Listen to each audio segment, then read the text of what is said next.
On nous répète sans cesse que si on n'avance pas, si on procrastine, si on se sent bloqué, c'est parce qu'on manque de motivation. Comme si la motivation était une ressource magique qu'il suffirait de trouver pour que tout devienne plus simple.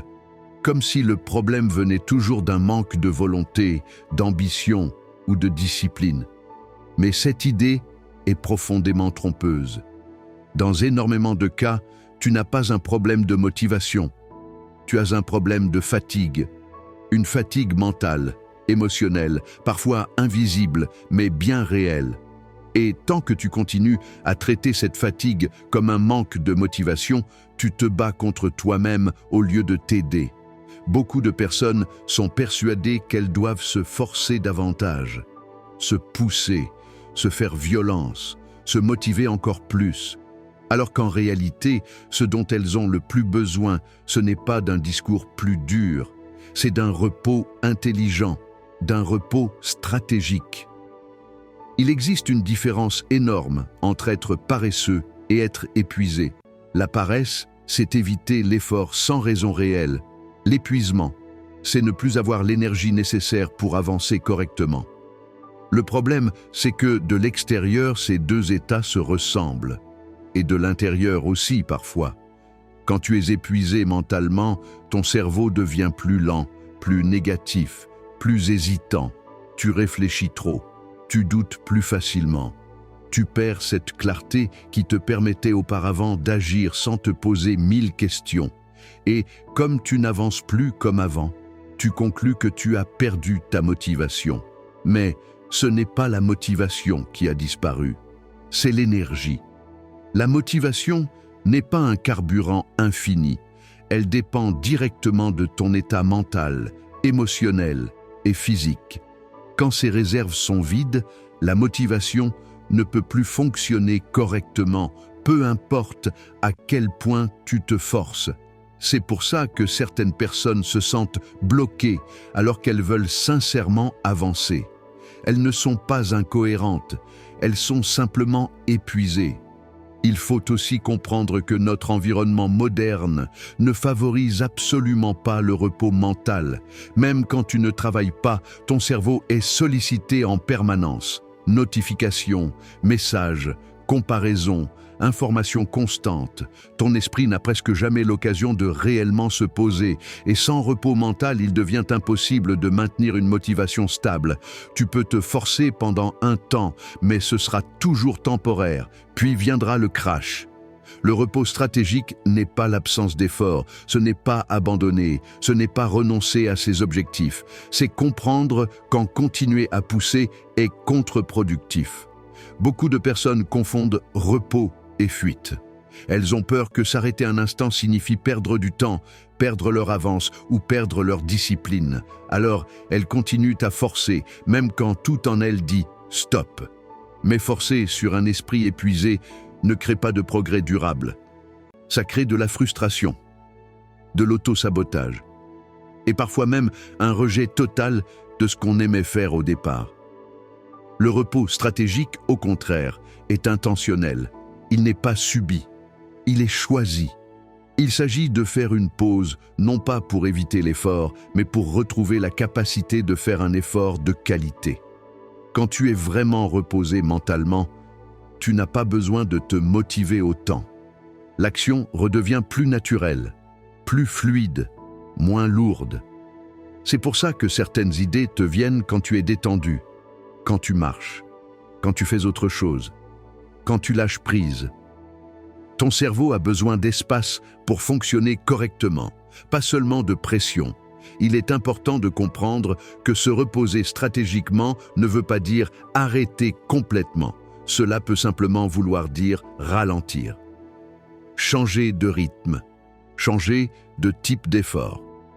Par exemple, si tu forces constamment sur des tâches mentales complexes, ton cerveau finit par saturer.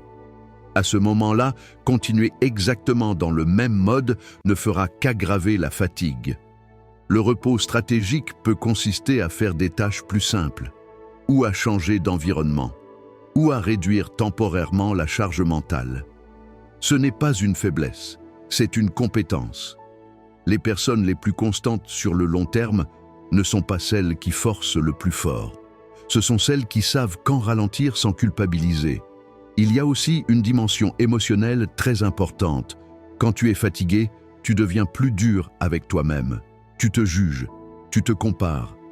Tu interprètes chaque ralentissement comme un échec personnel.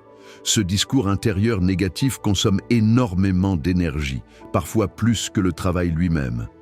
Se reposer stratégiquement, c'est aussi calmer cette voix intérieure. C'est accepter que ton état actuel n'est pas un défaut, mais un signal. Un signal que ton système a besoin de récupération. Ignorer ce signal ne te rend pas plus fort, ça te rend juste plus épuisé. Il faut aussi déconstruire l'idée que le repos doit être mérité, que tu dois d'abord accomplir quelque chose pour avoir le droit de t'arrêter. Cette logique fonctionne très mal sur le long terme, parce qu'elle transforme le repos en récompense rare, au lieu d'en faire un outil régulier. Le repos stratégique est une partie intégrante du processus, pas une exception. Quand tu l'intègres intelligemment, tu avances plus régulièrement, avec moins de hauts et de bas extrêmes.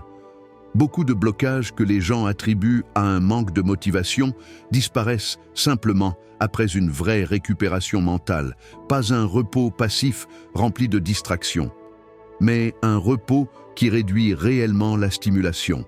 Cela peut être du silence, de la marche, du temps sans objectif précis, du sommeil de qualité ou simplement moins d'exigence pendant un moment. Ce type de repos permet à ton cerveau de réorganiser les informations, de retrouver de la clarté et de relâcher la tension accumulée. Et souvent, après ça, l'envie d'agir revient d'elle-même, sans discours motivant, sans pression. C'est à ce moment-là que tu comprends que le problème n'était pas ton manque de volonté, c'était ton manque de récupération. Il faut aussi parler de la peur de perdre son élan. Beaucoup de personnes ont peur que s'arrêter, même un peu, signifie tout perdre, comme si la progression était fragile au point de disparaître au moindre ralentissement. Mais en réalité, ce qui détruit l'élan, ce n'est pas le repos, c'est l'épuisement prolongé. Quand tu es épuisé trop longtemps, tu finis par associer ton projet à de la souffrance, et ton cerveau commence à l'éviter. Le repos stratégique permet justement d'éviter cette association négative. Il préserve ton lien avec ce que tu construis. Il te permet de revenir avec un regard neuf, une énergie plus stable et une relation plus saine à l'effort. Il est aussi important de comprendre que la motivation ne précède pas toujours l'action, mais l'énergie, elle, est indispensable. Tu peux parfois agir sans motivation, mais rarement sans énergie. C'est pour ça que chercher constamment à se motiver sans s'occuper de son niveau de fatigue est inefficace. C'est comme essayer d'accélérer une voiture sans carburant. Le repos stratégique, ce n'est pas arrêter d'avancer. C'est s'assurer que ce que tu fais aujourd'hui ne t'empêchera pas d'avancer demain. C'est une vision long terme. Si tu te sens bloqué en ce moment, si tu as l'impression d'avoir perdu ton envie, prends un instant pour te poser cette question honnêtement. Est-ce que je manque vraiment de motivation ou est-ce que je suis simplement épuisé? La réponse change tout. Parce que si tu es épuisé, la solution n'est pas de te faire violence. La solution est de récupérer intelligemment. Et cette récupération n'est pas une défaite, c'est un choix stratégique.